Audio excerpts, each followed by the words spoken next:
everyone. Welcome to Analyst IAS. So in editorial of the day series, today we are going to discuss the article Fueling Friction.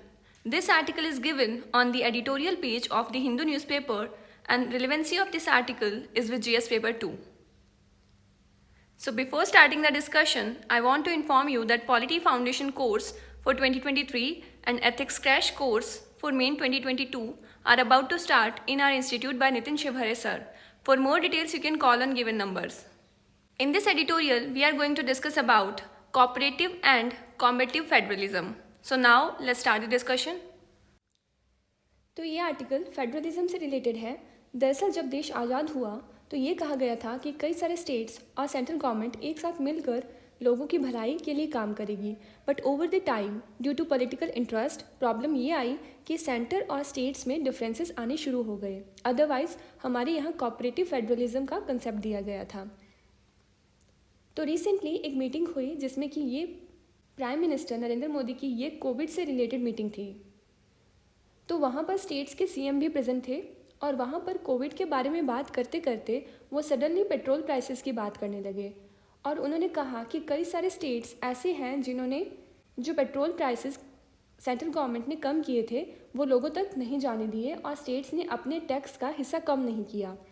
तो इस बात के कारण काफ़ी सारी debates and discussions हो रही हैं। तो कहने का मतलब ये है कि जो सेंट्रल गवर्नमेंट के ऑपोजिट पॉलिटिकल पार्टीज़ हैं स्टेट्स में, उन्होंने टैक्स में कमी नहीं की है, इसलिए लोगों का भला नहीं हो पा रहा है। तो ऐसा इसलिए हो रहा है क्योंकि ऑयल प्राइसेस लगातार इंक्रीज़ होते जा रहे हैं और प्रेजेंट टाइम में इन्फ्लेशन 7% से भी ज़्यादा इंक्रीज़ हुई है। और इन्फ्लेशन का डायरेक्ट इम्पैक्ट कॉमन लोग जो मिडिल क्लास फैमिलीज़ हैं, जो पुअर फैमिलीज़ हैं, उन पर पड़ रहा है क्योंकि इन्फ्लेशन के कारण खाने पीने की चीज़ें महंगी हो रही हैं।